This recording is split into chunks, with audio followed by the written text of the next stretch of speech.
Buen día a todos. Damos gracias al Señor porque nos estén acompañando en la enseñanza del día de hoy. Vamos a poner en manos de Dios este tiempo. Padre eterno, Señor, cuántas gracias te damos, Señor.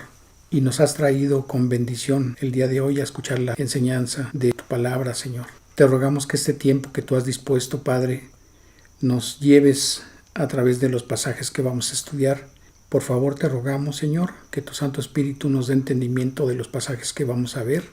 Señor, queremos crecer en la fe y queremos tener firme nuestra esperanza en ti y en las promesas que están en tu palabra. Señor, te rogamos que abras los oídos y dispongas los corazones a recibir tu palabra y que nuestra fe sea afianzada en esas tus palabras, Señor.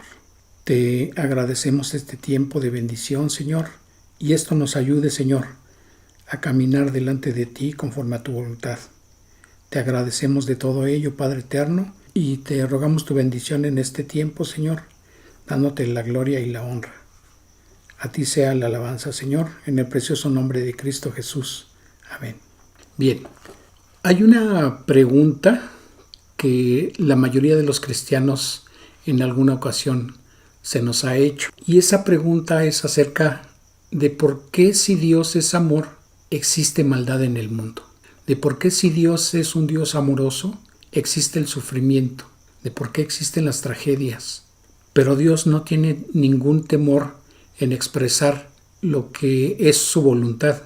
Aunque la mayoría de los estudiosos de las Escrituras reconocen que no se tienen todas las respuestas en una forma detallada, porque lo que quiso Dios revelar en su palabra es lo que está escrito, y no podemos ir más allá de lo que Él nos ha revelado. Pero trataremos de dar la respuesta de acuerdo a lo que Dios nos ha mostrado en su palabra, para que haya paz en medio de lo que el creyente considera en los tiempos en que se hace esa pregunta también. ¿Y qué es lo que abarca el mal? Tenemos adversidades, abortos, abominaciones, accidentes, aflicción, agonía, agobio, angustias, asesinatos, calamidades, carestía, congojas, crímenes, delitos, desastres naturales, desempleo, dolor, enfermedades, epidemias, fatalidad, genocidios, guerras, hambres, huracanes, infortunio, injusticias, inmundicia, inundaciones, lágrimas, llanto, males, maldades, maledicencias, miseria, muerte, pandemias, perversión, pestes, plagas, pobreza, satanismo, sufrimiento, terremotos, terrorismo, torbellinos, tormentas y tornados. Y esto es solamente una lista enunciativa, porque podríamos obtener muchas más cosas que nosotros consideramos como males. Y al efecto, el mal, la mayoría de los estudiosos lo dividen en dos aspectos: el mal moral y el mal natural. E identifican el mal moral con las acciones de las personas y el mal natural con los eventos que se suceden que genera la naturaleza. Vamos primeramente a ver un pasaje que va a ser un poco el contexto, y después nos vamos a ir al origen y vamos a ver otros pasajes y vamos a poder entender a través de los pasajes que veamos por qué Dios permite el mal. Porque muchas veces este es un tema que toman los inconversos, los incrédulos, los ateos, para decir que Dios no existe. Es el argumento que ellos dan. Que por qué, si Dios es amor y Dios existe, ¿acaso habrá hecho su creación y la abandonó a su libre albedrío? ¿Acaso Dios no puede controlar ese tipo de males? ¿Acaso Dios no puede sanar ese tipo de dolores? ¿Acaso Dios es incapaz de hacerlo? ¿O Dios se hace de la vista gorda? ¿O Dios es culpable de esto? Entonces, a través de los pasajes que vamos a ver, vamos a tratar de dar respuesta a ello. Y vamos a ver primero lo que nos describe el libro de Lucas en el capítulo 13, versículo 1. En este mismo tiempo estaban allí algunos que le contaban acerca de los galileos cuya sangre Pilato había mezclado con los sacrificios de ellos. Respondiendo Jesús les dijo: ¿pensáis que estos galileos, porque padecieron tales cosas, eran más pecadores que todos los galileos? Os digo, no. Antes, si no os arrepentís, todos pereceréis igualmente. O aquellos 18 sobre los cuales cayó la torre en Siloé y los mató, ¿pensáis que eran más culpables que todos los hombres que habitan en Jerusalén? Os digo, no. Antes, si no os arrepentís, todos pereceréis igualmente. ¿Y por qué les dijo esto el Señor a quienes estaban en ese momento con Él? Muchas veces las personas se preguntan, ¿por qué a esa persona que era buena, que no hacía mal a nadie, por qué le pasó un accidente y murió? ¿Por qué un ebrio lo atropelló quizá? ¿O quizá un delincuente le quitó la vida? Si esa persona no se metía con nadie, si esa persona solamente procuraba hacer el bien a las personas que le rodeaban. Y entonces culpan a Dios: ¿por qué no te llevaste mejor a ese borracho? ¿Por qué no te has llevado mejor a ese delincuente? Y en cambio le quitaste la vida, o permitiste que le quitaran la vida a esa persona que sus seres queridos consideran que era buena persona. Y en este pasaje que acabamos de leer, el Señor les está diciendo que no es porque esa persona fuera más pecadora, y está hablando aquí de un arrepentimiento. Les está diciendo a sus oyentes que tienen que arrepentirse, porque de todas maneras van a morir en la forma en que les toque. Es decir, todos tenemos un final al cual vamos a llegar. Vamos a tener un final. Puede ser de un accidente, puede ser en manos de un delincuente, puede ser de una enfermedad, o simplemente puede ser de lo que comúnmente conocemos como muerte natural.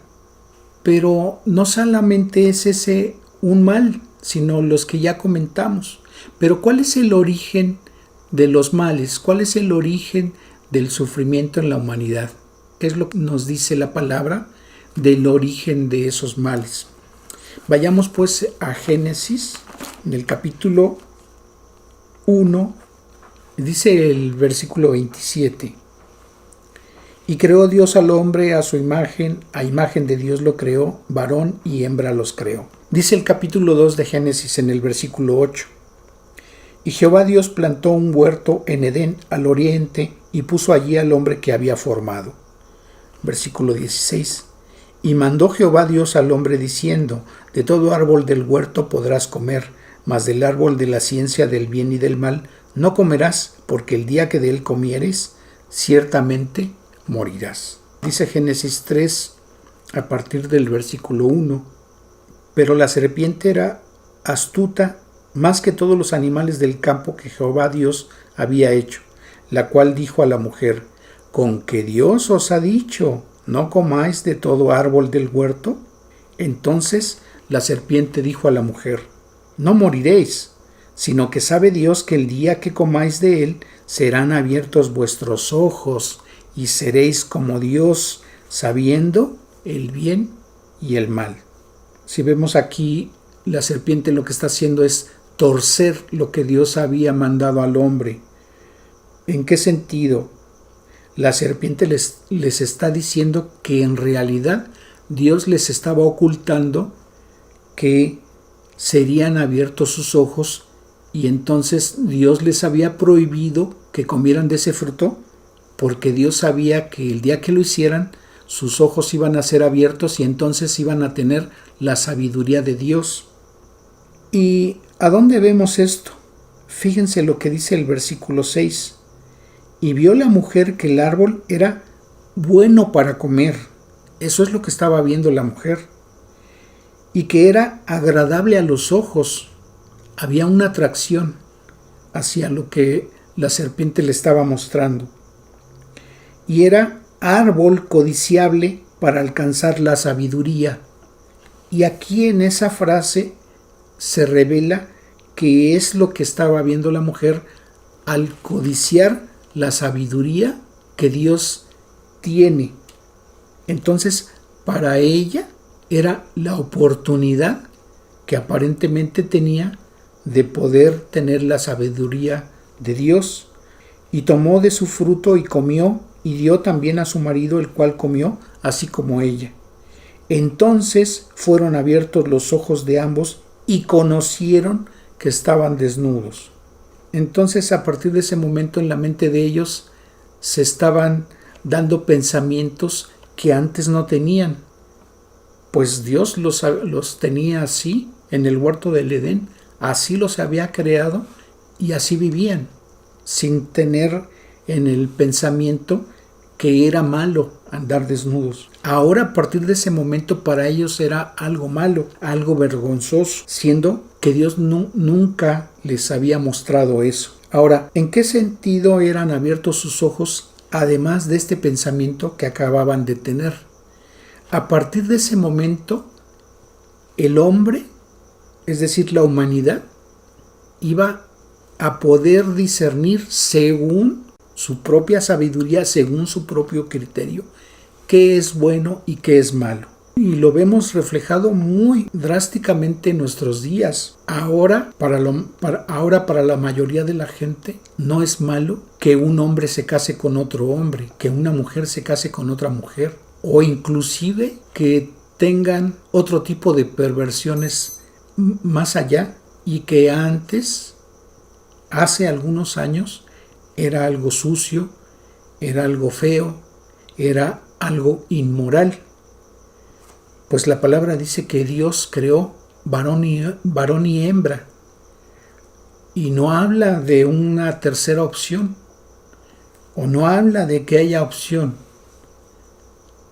Al varón lo creó como tal y a la mujer como tal, y no con la idea de pretender querer ser lo que Dios no hizo con ellos al momento de darles vida.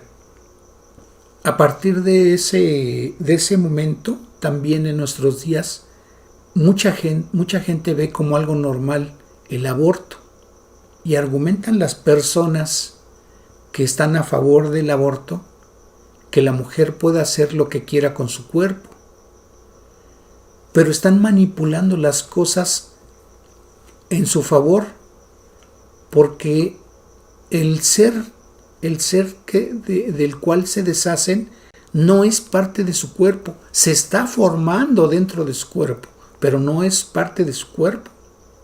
Entonces, ¿cómo es posible que se deshagan de un ser indefenso, de un ser que no puede protestar, de un ser que no se puede defender? La Biblia nos da luz al respecto y nos da a entender que no solamente le están quitando la vida a un ser humano, sino que le están quitando la vida a muchos miles de seres humanos, porque en la genética del varón se encuentra contenida la vida que probablemente se podría generar a través de las oportunidades que ese ser pudiera tener a lo largo de sus años en generar más seres humanos. Entonces no están quitándole la vida a un ser humano nada más, sino a muchos miles. Pero suponiendo que solamente fuera un ser humano, aún así, están terminando con una vida de otra persona. Y entonces, para estas personas llaman algo bueno cuando en realidad es algo que Dios reprueba, algo que Dios no permite. Y así como eso, hay muchas cosas que, a pesar de que son malas o que son parte de la maldad que se genera por las acciones humanas, la mayoría de las personas los acepta como algo bueno. Entonces, a esto se refieren estos versículos en el sentido de que los ojos de ellos fueron abiertos. Entonces, a partir de ese momento, ellos iban a poder decidir qué sería bueno y qué sería malo.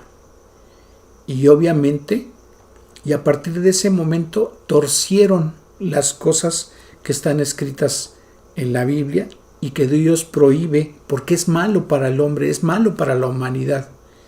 Sin embargo, ellos las torcieron porque es una forma en que ellos rompen la dependencia de Dios para hacer lo que ellos quieren.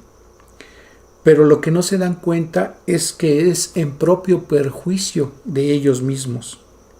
En principio hay estudios que demuestran que la mayoría de las mujeres que abortan tienen un sufrimiento posterior al aborto, y su conciencia les acusa de que le han quitado la vida a ese ser humano, han permitido que se les quite la vida a esos seres humanos que ya no les dieron la oportunidad de nacer. Pero bueno, vamos a continuar. Entonces conocieron que estaban desnudos, dice el versículo 7. Y fíjense lo que dice Isaías en el capítulo 5, en los versículos 20 y 21. Ay de los que a lo malo dicen bueno y a lo bueno malo, que hacen de la luz tinieblas y de las tinieblas luz. Es decir, que de las cosas que son de Dios, ellos lo ven como algo malo, y de lo que procede de las tinieblas, para ellos es algo bueno. Y que ponen lo amargo por dulce y lo dulce por amargo. Ay de los sabios en sus propios ojos y de los que son prudentes delante de sí mismos. Eso es lo que Dios está advirtiendo. Ay de ellos que tuercen las cosas, ay de ellos que dicen que lo malo es bueno y lo bueno es malo. ¿Por qué? Porque ahora en muchos lugares, en muchos países, están prohibiendo que se tenga un acercamiento a la Biblia. Hay prohibición acerca de lo que dice Dios. Entonces, están limitando la creencia. ¿Por qué? ¿Por qué tienen que prohibir la Biblia o creer en lo que Dios dice? Porque entonces ellos serían confrontados con lo que dice Dios. Y como no les gusta y como no quieren que así sea, entonces lo alejan del alcance de las personas y lo prohíben. Y entonces se genera la persecución en esos lugares hacia los que creen la Biblia o hacia quienes predican la palabra de Dios. Pero sigamos leyendo. Dice el versículo 8: y oyeron la voz de Jehová Dios que se paseaba en el huerto al aire del día, y el hombre y su mujer se escondieron de la presencia de Jehová Dios entre los árboles del huerto. Mas Jehová Dios llamó al hombre y le dijo: ¿dónde estás tú? Y él respondió: oí tu voz en el huerto y tuve miedo, porque estaba desnudo y me escondí. ¿Por qué se escondió Adán después de esto que había hecho? El argumento que él está diciendo es que oyó a Dios que andaba por ahí y tuvo miedo, porque él sabía que había desobedecido. Pero lo que está diciendo que le generó el miedo es que estaba desnudo. Dice el libro de Juan en el capítulo 3, en los versículos 19 y 20, y esta es la condenación, que la luz vino al mundo y los hombres amaron más las tinieblas que la luz, porque sus obras eran malas. Porque todo aquel que hace lo malo aborrece la luz y no viene a la luz, para que sus obras no sean reprendidas. Entonces, lo que en realidad estaba pasando es que Adán no quería que Dios lo reprendiera y por eso se escondió, pero el pretexto para él no era que había desobedecido a Dios, sino que él estaba desnudo. Ahora, cuando Dios pregunta al hombre, ¿dónde estás tú? No es que Dios ignorara que Adán se estaba escondiendo, sino que estaba esperando que se acercara y le dijera, Señor, te desobedecí, pero esto ya no iba a ocurrir así. Ahora ellos tenían pensamientos diferentes y entonces ellos iban a empezar a decidir para ellos qué era bueno y qué era malo. Dice el versículo 11, y Dios le dijo, ¿quién te enseñó que estabas desnudo? O sea, porque yo no lo hice, es lo que le está diciendo Dios. ¿Has comido del árbol que yo te mandé que comieses? O sea, le está preguntando que si había desobedecido o que de dónde había sacado esa enseñanza. ¿Quién le había hecho esa observación? Dice el versículo 12, y el hombre respondió, la mujer que me diste por compañera me dio del árbol y yo comí. Ahora, aquí lo que vemos, en lugar de confesar, Dios le estaba mostrando que él había desobedecido un mandamiento que el Señor le había dado. Y en cambio lo que hace Adán es echarle la culpa a Dios. Pues la mujer que me diste, ella me dio y pues yo comí. O sea, tú eres el que tiene la culpa porque ella fue la causante de que yo comiera. Entonces, él no está reconociendo que había desobedecido a Dios. Y lo que hace la humanidad es eso, también buscar culpables para no tomar la responsabilidad, para no reconocer que uno es el culpable de esa decisión que se tomó. En algunas sectas, en algunas congregaciones que no tienen fundamento bíblico, hablan de espíritus. Y por ejemplo, hablan de espíritus de idolatría, de espíritus de fornicación, de espíritus de adulterio, echándole la culpa a demonios cuando se refieren a espíritus, que demonios fueron los que los obligaron o los indujeron a cometer ese tipo de pecados. ¿Y por qué lo hacen así? Para no tomar la responsabilidad y decir, Señor, cometí este pecado y te lo confieso. Entonces, están haciendo que el hombre se aleje de culpas y eso lo haga pensar que él no ha cometido fallas, que él no ha cometido pecados, que él no se ha equivocado al tomar decisiones que le hacen mal a él. Si el niño que va a la escuela reprueba el año porque no estudió, porque no entregó tareas, entonces dice, el maestro o la maestra me reprobó y no asume su responsabilidad. Si imaginamos otro tipo de circunstancias, también el hombre siempre busca tener otro tipo de argumentos o dar otro tipo de excusas y procura alejar la responsabilidad de él y no asume su responsabilidad, no acepta que le digan que se equivocó, no acepta que le digan que fue su error, no acepta que él tuvo la culpa. Entonces prefiere argumentar otro tipo de cosas para echar la culpa a los demás. Ahora, esto de echar la culpa a otro es mentir, es un pecado y además está dando falso testimonio. Y observen cuántos pecados se cometen en ese momento. Mentira, falso testimonio, no decir verdad, no honrar al padre, a la madre, si se les está mintiendo, si se le está causando daño o robo a un prójimo y esa persona está dando otra excusa o otra cosa que no lo incrimine, pues también está faltando a ese mandamiento. Entonces, el hombre en este versículo le está echando la culpa a Dios y no asumió su responsabilidad. Dice el versículo 13, entonces Jehová Dios dijo a la mujer, ¿qué es lo que has hecho? Y dijo la mujer, la serpiente me engañó y comí.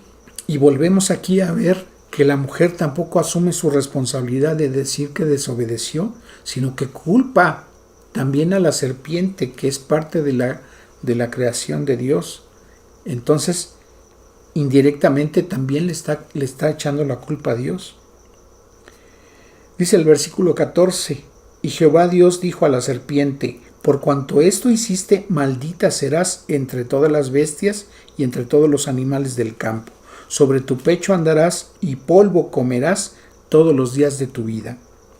Y pondré enemistad entre ti y la mujer, y entre tu simiente y la simiente suya. Esta te herirá en la cabeza y tú le herirás en el calcañar. A la mujer dijo también, multiplicaré en gran manera los dolores en tus preñeces.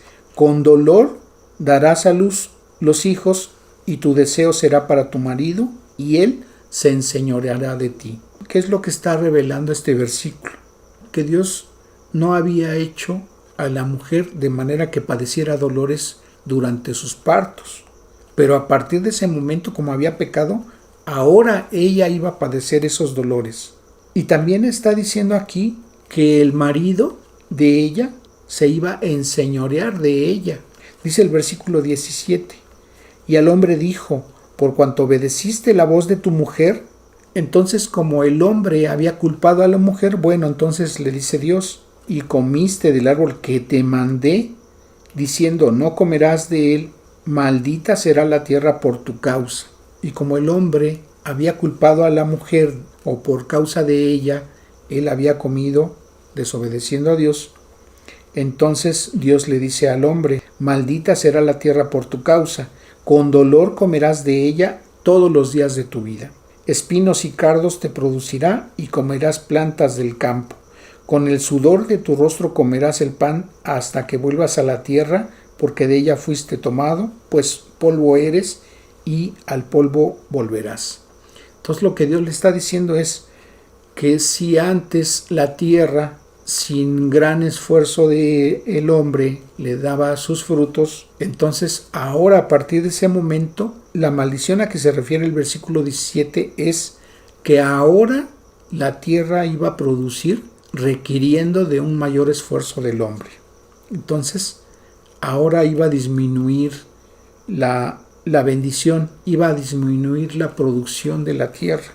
Entonces, esto iba a causar estrés, esto iba a causar cansancio, iba a causar dolor, iba a causar fatiga. Pero no solamente eso, sino que también la tierra sufriría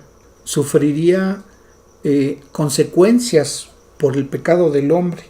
Y al efecto vemos lo que dice Romanos 8, versículo 21. Porque también la creación misma será libertada de la esclavitud de corrupción a la libertad gloriosa de los hijos de Dios. Dice el versículo 20, porque sabemos que toda la creación gime a una, y a una está con dolores de parto hasta ahora. Entonces, así como la mujer se estremece por los dolores de parto cuando va a tener un alumbramiento, cuando va a nacer su bebé, de esa manera dice la palabra de Dios que la tierra se estremece, que la tierra sufre como si tuviera dolores de parto. Entonces vemos que esos dolores de parto son más constantes en las manifestaciones que se tienen en la naturaleza. Hay más huracanes más fuertes, hay inundaciones, hay socavones, hay hundimientos de tierra, hay deslaves, hay terremotos, y esto lo vemos que es más constante. Entonces, la consecuencia del pecado del hombre se ha ido incrementando y se ve reflejado también en la naturaleza. Y estos eventos que produce la naturaleza también causan desgracias, también causan temores, causan dolor a la humanidad cuando las personas que padecen estos eventos sufren tragedias.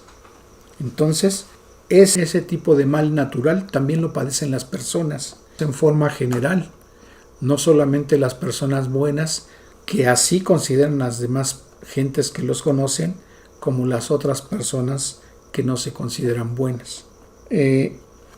Entonces, ahí está el origen tanto del mal moral a través de las acciones de las personas como a través de los eventos que suceden en la naturaleza, también por consecuencia del pecado del hombre. Y a partir de ahí los males están presentes en la humanidad hasta nuestros días. Dice el capítulo 4 en el versículo 8: y dijo Caín a su hermano Abel: salgamos al campo. Y aconteció que estando ellos en el campo, Caín se levantó contra su hermano Abel y lo mató. Ahí comienzan los asesinatos. Pero, ¿qué otra cosa vemos en Génesis? Fíjense cuando dice Génesis 1:28: y los bendijo Dios y les dijo: fructificad y multiplicaos, llenad la tierra y sojuzgadla y señoread en los peces del mar, en las aves de los cielos y en todas las bestias que se mueven sobre la tierra. Jamás Dios le mandó al hombre que señoreara sobre los demás hombres. Dios no quería que el hombre tuviera gobernantes. Dios quería dirigir la vida del hombre. Y sin embargo, al ser abiertos los ojos del hombre, el hombre decidió que otros hombres estuvieran guiándolos, estuvieran gobernándolos. ¿Por qué? Porque querían desligarse de Dios, querían desligarse de los mandamientos de Dios, querían desligarse de la guía de Dios. ¿Y esto para qué? Para no obedecerlo, para no tener nada que ver con Dios, para torcer los mandamientos de Dios, para elegir su propio camino.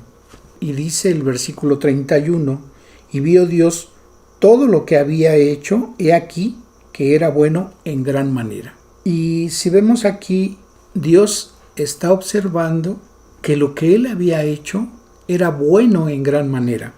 Ahora, hemos dicho que Dios le dio al hombre libre albedrío, porque también hay personas que se cuestionan: bueno, si Dios no hubiera dejado ese árbol del conocimiento y del bien y del mal, pues el hombre jamás hubiera pecado, porque no fueran abiertos sus ojos, y entonces el hombre no hubiera decidido qué camino tomar. Aquí la cuestión es que Dios nunca quiso crear seres que fueran como robots, crear seres que solamente le obedecieran, sino crear seres que pudieran tener esa capacidad de poder decidir y seguirle y obedecerle y amarle con pleno convencimiento, con plena decisión de poder elegir amarle y seguir a Dios y obedecerle, porque el hombre, porque su creación así lo decidiera, y no porque Dios le obligara. Cuando el hombre sigue a Dios, Dios le revela cosas. Dios escogió a Abraham para empezar a formar al pueblo hebreo. Dice el capítulo 18 de Génesis, en una de las apariciones que tuvo Dios delante de Abraham, dice el versículo 17: y Jehová dijo: ¿encubriré yo a Abraham lo que voy a hacer, habiendo de ser Abraham una nación grande y fuerte, y habiendo de ser benditas en él todas las naciones de la tierra? Porque yo sé que mandará a sus hijos y a su casa después de sí, que guarden el camino de Jehová, haciendo justicia y juicio, para que haga venir Jehová sobre Abraham lo que ha hablado acerca de él. Entonces Jehová le dijo: por cuanto el clamor contra Sodoma y Gomorra se aumenta más y más, y el pecado de ellos se ha agravado en extremo, descenderé ahora y veré si han consumado su obra según el clamor que ha venido hasta mí, y si no, lo sabré. Dios iba a destruir a Sodoma y a Gomorra, pero se lo hizo saber a Abraham. ¿Por qué? Porque en medio de Sodoma y Gomorra, entre sus habitantes, estaba su sobrino Lot. Dios sabía lo que Abraham le iba a preguntar. Y dice el versículo 23: y se acercó a Abraham y dijo: ¿destruirás también al justo con el impío? Refiriéndose a Lot, para tratar de salvarlo. Lejos de ti el hacer tal que hagas morir al justo con el impío, y que sea el justo tratado como el impío. Nunca tal hagas. El juez de toda la tierra ¿no ha de hacer lo que es justo? Entonces respondió Jehová: si hallare en Sodoma 50 justos dentro de la ciudad, perdonaré a todo ese lugar por amor a ellos. Y volvió a decir: No se enoje ahora, mi señor, si hablaré solamente una vez, quizás se hallarán allí 10. No la destruiré, respondió, por amor a los 10.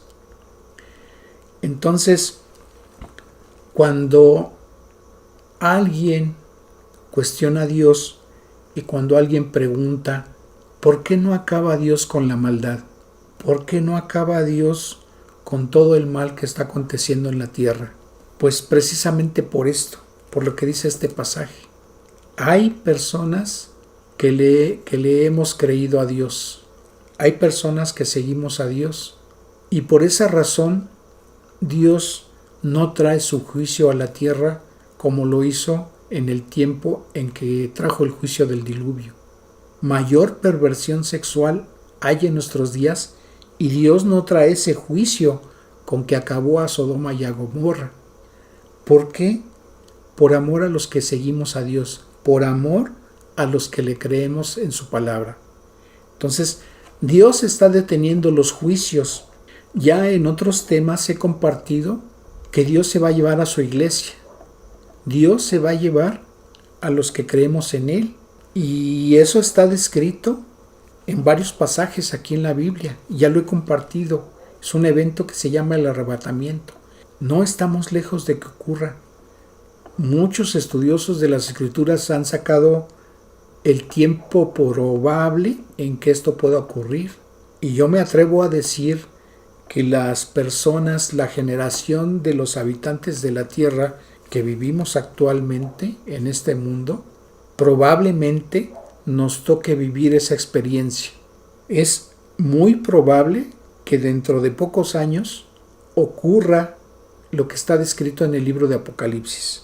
Y esos sufrimientos, ese dolor, ese terror que va a padecer la humanidad, porque los eventos se van a dar para toda la humanidad, va a ser terrible. Dice el Señor Jesucristo en el libro de Mateo, en el capítulo 24, que los eventos que van a ocurrir va a ser una tribulación que jamás la ha vivido la tierra. Ninguna población ha vivido lo que va a experimentar la población en el mundo durante ese tiempo de tribulación y de gran tribulación. Y principalmente va a ser cuando esté presente en el mundo el anticristo. Y de acuerdo a lo que está ocurriendo en el mundo y de acuerdo a lo que está descrito en la Biblia, estamos viviendo eventos que nos hacen pensar y nos hacen creer que lo que habló el Señor Jesucristo, que debiéramos de considerar para saber que si ese tiempo estaba cerca o no, se están cumpliendo. Muchas cosas se están viviendo ya. Entonces, estamos a casi nada de que ese tiempo de tribulación, estando el anticristo en control de todo el mundo, como líder mundial, es probable que en un tiempo muy cercano se esté dando, se esté viviendo. Pero los que hemos creído en Cristo, los que hemos recibido su perdón, los que hemos recibido su misericordia, porque Él ya pagó por nuestros pecados y le creemos y le hemos creído y le seguimos, Él nos va a quitar de este mundo. Él nos va a llevar y entonces nosotros no vamos a padecer esas cosas que están por venir sobre la tierra. Seas testigo de Jehová, seas católico, seas mormón, seas judío, esas cosas que acabo de mencionar están escritas en tu Biblia. Al final de este mensaje voy a dejar la liga para que veas al menos una enseñanza a donde he hablado de esto, de este tema. Y vas a ver los versículos, búscalos en tu Biblia. Te digo en la versión que tengas, ahí está escrito. El problema es si tú lo crees, porque cuando sea ese tiempo, delante de Dios no vas a tener pretexto de decir yo no sabía, porque si no te lo dicen en la iglesia donde te reúnes, Dios te va a decir, tenías acceso a la palabra y mi palabra lo estaba describiendo ahí. Probablemente de las traducciones que he mencionado, probablemente lo hable con palabras diferentes, probablemente sea una versión que esté manipulada, que esté cambiada, que le hayan quitado cosas, que le hayan puesto cosas que no tiene el manuscrito original, pero en esencia el mensaje allí está. En esencia lo que habla Dios al respecto, allí está. Y sí lo puedes saber. La situación es, ¿lo crees? Porque va a ocurrir. Dios dice que su palabra no va a pasar, que en todo lo que Él ha dicho se va a cumplir. Y nosotros lo creemos porque a lo largo de la Escritura ha habido profecías que se han ido cumpliendo, que se cumplieron en esos tiempos o que se han cumplido en nuestros días. Y entonces para nosotros es evidencia que lo que está escrito en la Biblia, todo, absolutamente todo, se va a cumplir. Alejados de Dios, los males que acarrea el pecado se hacen presente en la vida de las personas. A Dios le agrada que haya dolor, que haya injusticia y que haya todo tipo de males sobre la humanidad. ¿Por qué permite Dios que ocurran estas cosas? Ya hemos visto que todos los males son consecuencia del pecado. Los males naturales, porque la tierra fue maldecida por haber pecado el hombre. Y que los males morales son consecuencia de los actos y de las decisiones y de la voluntad humana. Porque la humanidad misma ha decidido qué es bueno y qué es malo. Y dentro de esa mentalidad, dentro de esos pensamientos, cosas que ellos consideran que es bueno, siendo malo, lo han propagado, lo han ejecutado. Y vemos, por ejemplo, un gobierno que decide no comprar medicamentos para los niños con cáncer. ¿Por qué? Pues porque está ahorrando. Y para él es bueno eso. Y así como eso, muchas decisiones más. Entonces sabemos dos tipos de personas: los que creemos y seguimos a Dios, y los que no le creen y no lo siguen. Los que confiamos y esperamos en Dios, y los que no confían ni esperan en Dios. Pero nos dirían a nosotros, bueno, si ustedes confían, si ustedes creen en Dios, si ustedes le siguen, si ustedes son de Dios, ¿por qué les suceden las mismas cosas que a nosotros, que no le seguimos, que no le creemos, que no le adoramos, que no le alabamos? ¿Por qué también les acontecen accidentes? ¿Por qué también padecen enfermedades? ¿Por qué también padecen en manos de la delincuencia? ¿Por qué también padecen en desastres naturales? ¿Por qué les acontecen los mismos males? Bueno, a ellos por consecuencia del mal generado por el pecado, pero a nosotros nos da a luz Dios a través de algunos pasajes. Fíjense lo que le aconteció al Señor Jesucristo. Dice Isaías 53 en el versículo 3: despreciado y desechado entre los hombres, varón de dolores, experimentado en quebranto. Entonces, despreciado y desechado por los hombres, y experimentó el quebranto. Y como que escondimos de él el rostro, y fue menospreciado y no lo estimamos. Y ciertamente llevó él nuestras enfermedades y sufrió nuestros dolores, y nosotros le tuvimos por azotado, por herido de Dios y abatido. Las personas que estaban viendo que estaba padeciendo en su camino y durante su crucifixión, estaban diciendo que lo que le estaba aconteciendo era porque Dios lo estaba castigando. Dice el versículo 5, más, lo que quiere decir, pero él herido fue por nuestras rebeliones, molido por nuestros pecados. El castigo de nuestra paz fue sobre él, y por su llaga fuimos nosotros curados. Todos nosotros nos descarriamos como ovejas, cada cual se apartó por su camino, mas Jehová cargó en él el pecado de todos nosotros. Angustiado él y afligido, no abrió su boca. Como cordero fue llevado al matadero, y como oveja delante de sus trasquiladores se enmudeció, y no abrió su boca. Dice el versículo 10 y el 11. Con todo esto, Jehová quiso quebrantarlo, sujetándole a padecimiento. Cuando haya puesto su vida en expiación por el pecado, verá linaje, vivirá por largos días, y la voluntad de Jehová será en su mano prosperada. Verá el fruto de la aflicción de su alma, y quedará satisfecho por su conocimiento. Justificará mi siervo justo a muchos, y llevará las iniquidades de ellos. ¿Qué fue lo que movió al Señor Jesucristo a sujetarse a ese padecimiento, a ese sacrificio de que fue sujeto en la cruz del Calvario, a todo lo que él padeció durante ese proceso? Este versículo lo está revelando.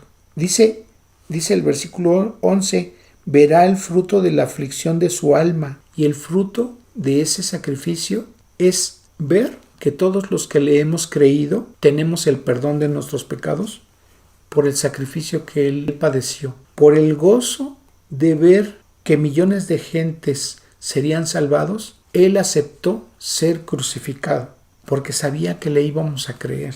Entonces, eso fue lo que lo movió a él. ¿Dios permitió que sufriera? ¿Dios permitió que padeciera? Sí, porque había una bendición que se iba a cumplir, una promesa que Dios le había dado a Abraham, y esa promesa se cumplió en ese sacrificio de Jesucristo. Pero ¿qué con nosotros? ¿Qué con quienes le hemos creído a Dios? Dice la primera epístola de Pedro en el capítulo 1, a partir del versículo 3. Bendito el Dios y Padre de nuestro Señor Jesucristo, que según su grande misericordia nos hizo renacer para una esperanza viva por la resurrección de Jesucristo de los muertos, para una herencia incorruptible, incontaminada e inmarcesible, reservada en los cielos para vosotros, que sois guardados por el poder de Dios mediante la fe, para alcanzar la salvación que está preparada para ser manifestada en el tiempo postrero, en lo cual vosotros os alegráis, aunque ahora por un poco de tiempo, si es necesario, tengáis que ser afligidos en diversas pruebas. Entonces, Dios en su palabra nos está diciendo que también nosotros tendríamos que ser afligidos a través de pruebas. ¿Para qué? Dice el versículo 7, para que sometida a prueba vuestra fe, o sea, nuestra fe tiene que ser probada para que nosotros observemos si en verdad estamos creyendo en Dios, si en verdad estamos confiando en Dios, si en verdad está puesta nuestra esperanza en Dios, en el Dios de la Biblia. Entonces, para que sometida a prueba vuestra fe, mucho más preciosa que el oro, el cual, aunque perecedero se prueba con fuego, sea hallada en alabanza. ¿Sea hallada qué? Nuestra fe. Que nuestra fe sea hallada en alabanza en medio de esas pruebas.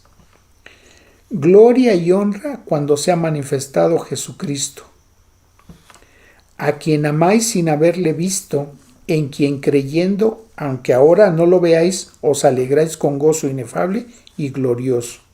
Y dice el versículo 18, sabiendo que fuisteis rescatados de vuestra vana manera de vivir, la cual recibisteis de vuestros padres no con cosas corruptibles como oro o plata, sino con la sangre preciosa de Cristo, como de un cordero sin mancha y sin contaminación, ya destinado desde antes de la fundación del mundo, pero manifestado en los postreros tiempos por amor de vosotros. ¿Qué es lo que está diciendo este versículo 20? Ya ha destinado, ¿quién? El Señor Jesucristo, desde antes de la fundación del mundo, pero manifestado en los postreros tiempos por amor de vosotros. Dios ya sabía que el hombre iba a pecar, ya sabía que el hombre estaba perdido a partir de ese momento en que pecara. Dios ya lo sabía. Y si observamos lo que dice el libro de Génesis en el capítulo 3, en el versículo 15, lo está revelando Dios. Dice, y pondré enemistad entre ti y la mujer, y entre tu simiente y la simiente suya. La simiente no viene de la mujer, la simiente viene del hombre. Por eso se deriva la palabra semen, porque es de simiente.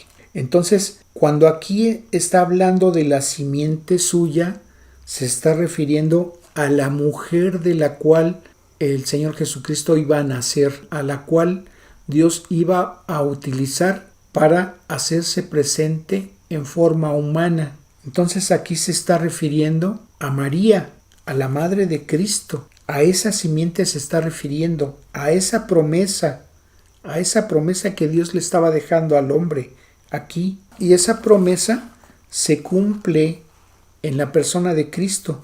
Y lo recuerda aquí la carta de Pedro en estos dos versículos 19 y 20 de la primera carta de Pedro. Sino con la sangre preciosa de Cristo como de un cordero sin mancha y sin contaminación, ya destinado desde antes de la fundación del mundo, pero manifestado en los postreros días por amor de vosotros.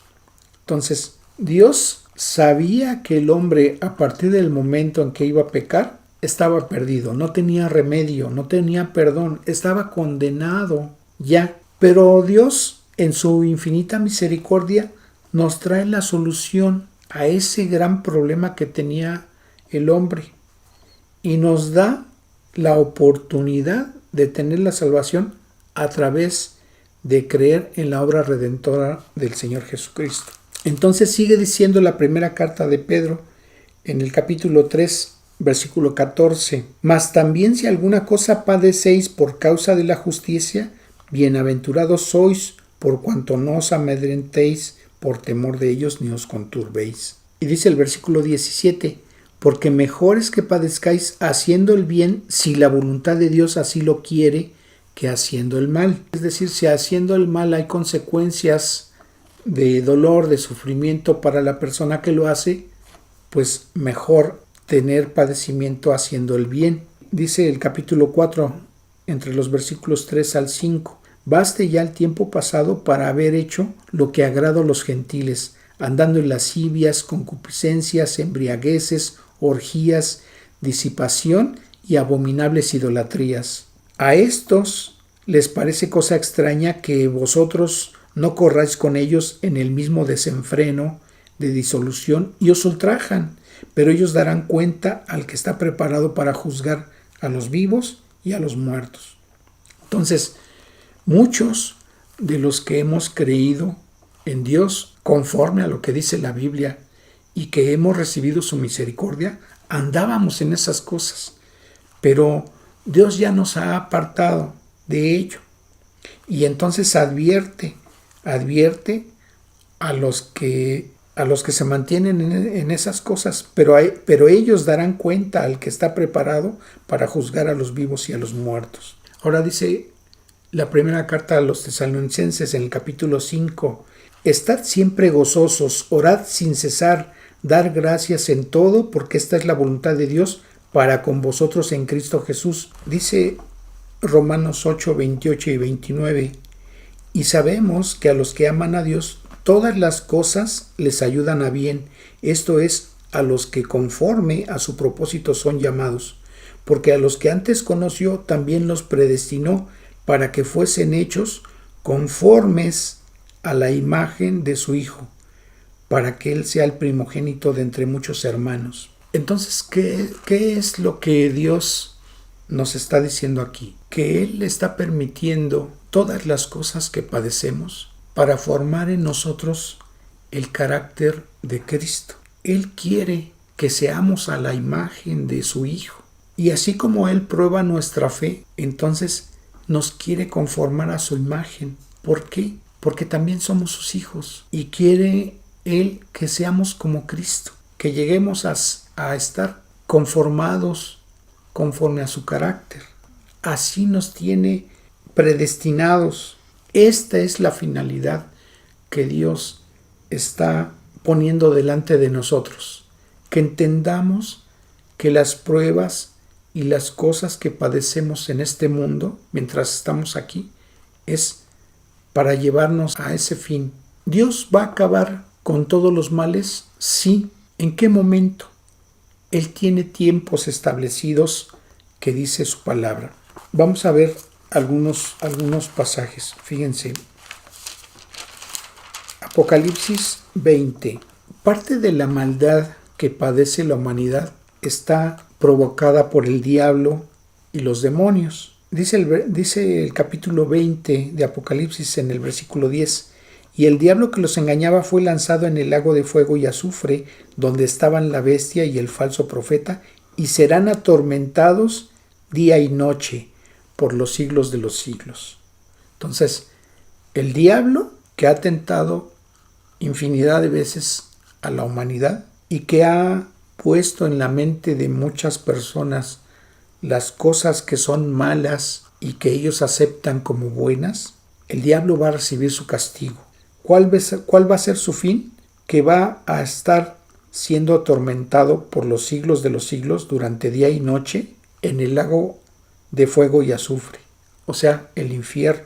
Pero dice el versículo 11 al 15 de ese mismo capítulo 20, y vio un gran trono blanco y al que estaba sentado en él, de delante del cual huyeron la tierra y el cielo, y ningún lugar se encontró para ellos, y vi a los muertos grandes y pequeños de pie ante Dios, y los libros fueron abiertos, y otro libro fue abierto, el cual es el libro de la vida, y fueron juzgados los muertos por las cosas que estaban escritos en los libros según sus obras.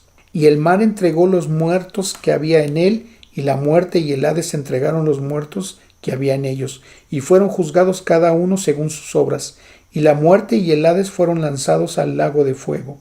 Esta es la muerte segunda. La muerte va a tener un fin, y ese fin es también en el infierno.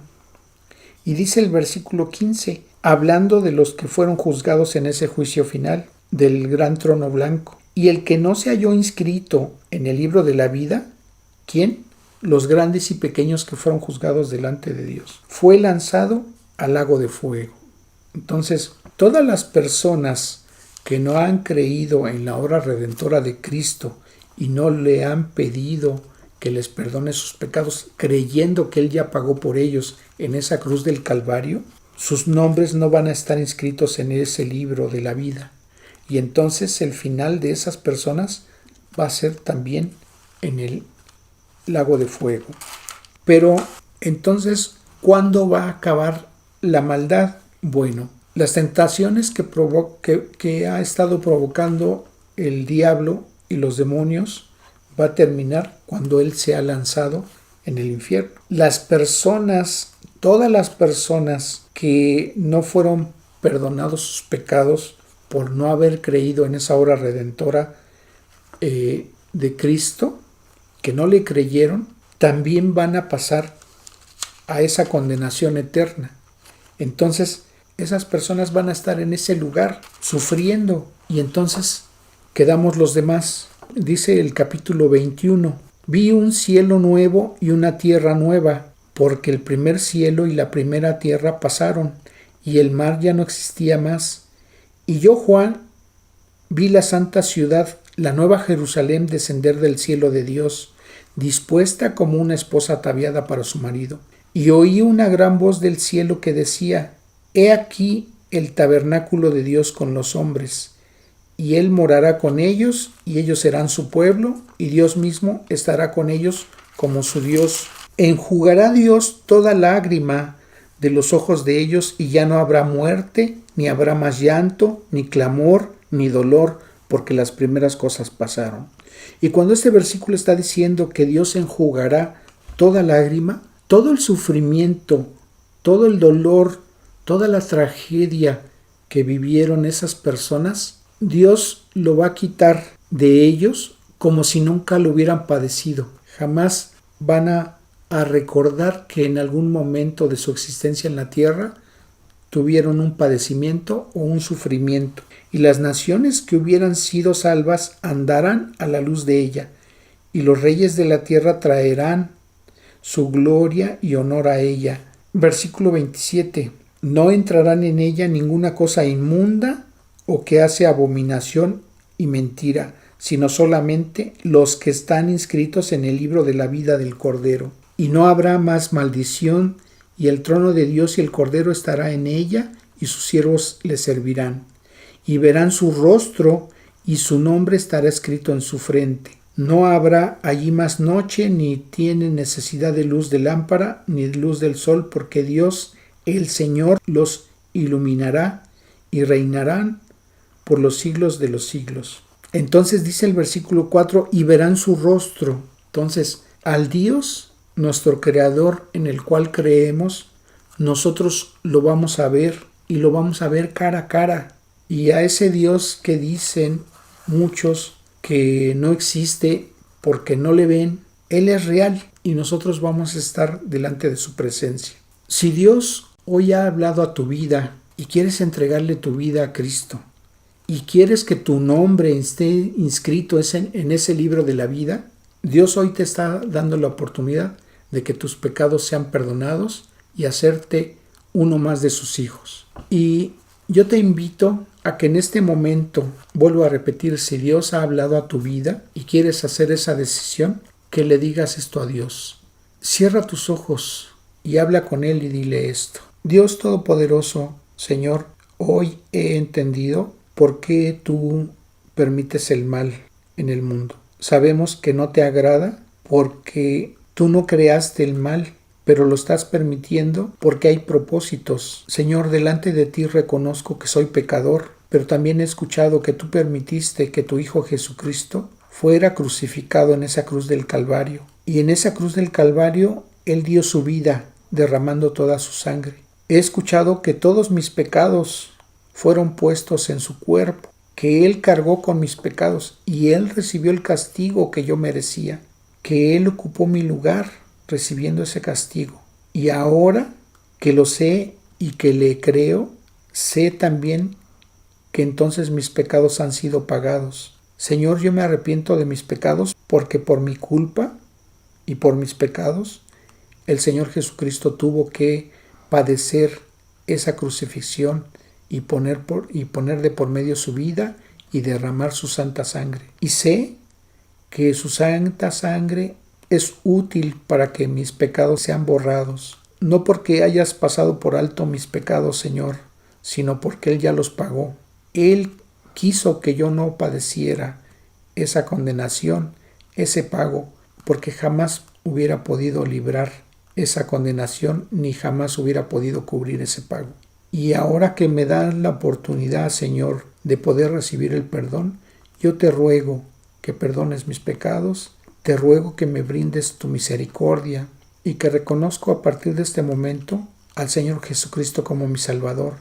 Y yo abro mi corazón para que more tu Santo Espíritu en mí y hagas de mí la persona que tú quieres que yo sea.